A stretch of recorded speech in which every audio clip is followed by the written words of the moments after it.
et bienvenue dans le monde du Rugby World Crunch.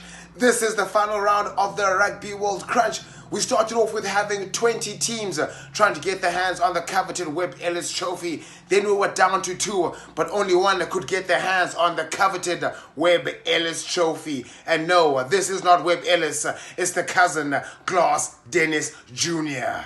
Hello, nice. Julle moet wakker word nou, die bokke sal dans nou. Die kant.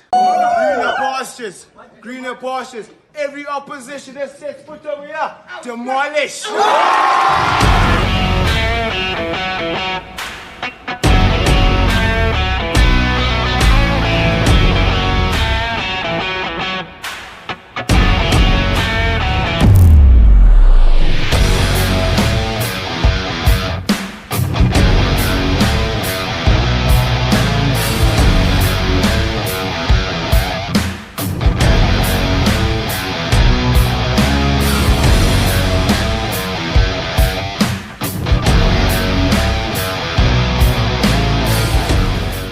It was a phenomenal spectacle to watch under the Stad de France lights on Saturday evening in the Rugby World Cup final between the Springboks and the All Blacks. The Springboks, of course, were in the hunt to defend the Webb Ellis trophy that they won in 2019 in Yokohama, and they were facing one of their most biggest rivals in the All Blacks, who have known many ways to beat the Springboks, as well as the Springboks knowing how to beat them, but history says otherwise. The Springboks' intentions were made quite clear even before the kickoff in the Rugby World Cup final, as they named their team early in the half to set matters underway. For the third time in their history, they mentioned a 7-1 split on the bench, as they did for the first time against the same opponent in Twickenham and, of course, Ireland in the pool stages. Well, in those conditions, a 7-1 split did make sense in the park management, but they haven't made the wrong call this World Cup so far. The Springboks versus the All Blacks, the repeat of the 1995 Rugby World Cup final in Ellis Park. 3 World Cups apiece. Who was going to be the first ever country to have a 4th World Cup title? It all went down in Stad de France on a packed Stad de France on Saturday in the final. It was sheer joy and elation as the Springboks won their record-breaking 4th Rugby World Cup final in Stad de France last Saturday. The hosts, France, were knocked out in the quarterfinals and were watching from the sidelines as the Springboks lifted the Webb Ellis trophy for the record-breaking 4th time against their biggest rivals, the All Blacks, in a packed Stad de France. What started off as a battle of the possession and also an aerial battle between the Springboks and the All Blacks, it was only a matter of the opportunities taken from each side. Less mistakes were the order of the day, for the other teams would capitalize on the others' mistakes. On a wet and very moist Stad de France, beautiful night skies under the floodlights, the Springboks were able to be 100% up on the kicking tee as they get the penalties. Gone back to back with Rugby World Cups. Pollard from long range. Flags are up. They had to go toe-to-toe on a rainy Stad de France, but that was not going to stop them from applying their silky smooth skills, aerial battles and physical warfare on the scrums. Well, when 2 elephants are fighting, the grass suffers. New Zealand won the ball back with the kick chase. Mwanga's hit hard by Eben Etzebeth in midfield. It's all a titanic battle between 2 great rugby nations, 2 elephants in a tussle. The ground suffers the most, but of course in elation of the crowd around Stad de France, the winner was declared as the Springboks, who successfully defended their Webb Ellis trophy. Springbok captain Siya Kolisi made mention of the fact that they were not playing for themselves alone.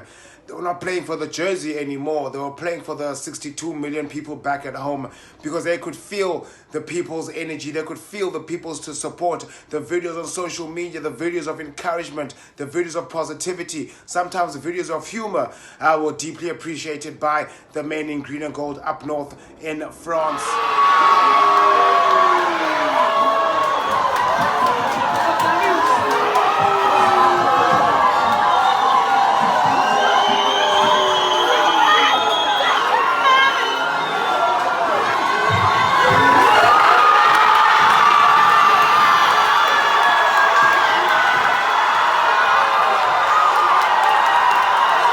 Bongi Mbonambi, it was his second consecutive Rugby World Cup final where he has to leave the field injured, as he got injured early in the stages of the first half by Shannon Frizzell in the World Cup final on Saturday.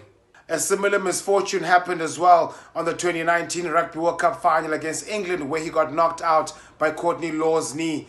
Well, it's the second World Cup where Bongi has to watch from the side with anxiety and cheer on his boys. But it was good, though, to see him standing on his feet and to see him walking. So I'm hoping that the injury is not as serious as it looked.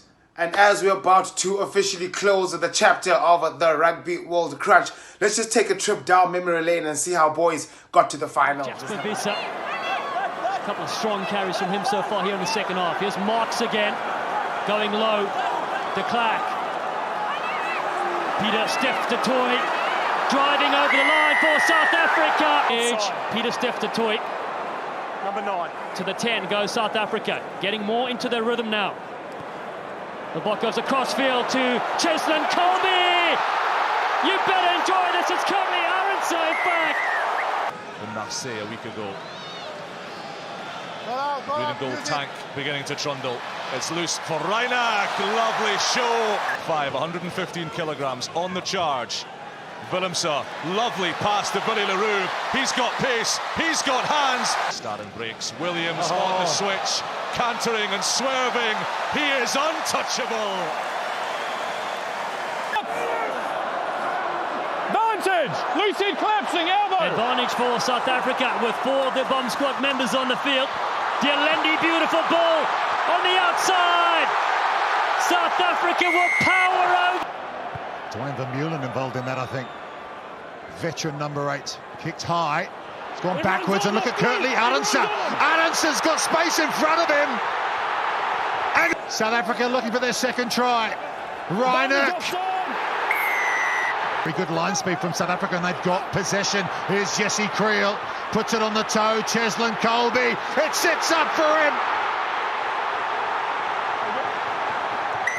Cheslin Colby finds one of his forwards. There's Fourie, de Klerk to Etzebeth. Eben Etzebeth has the Pollard from 52 metres. The flags are up.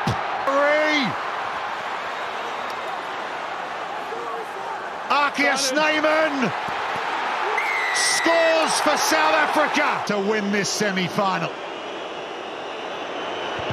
Andre Pollard from long range. Flags are up. Fighting through negativity, fighting through obstacles, fighting through problems.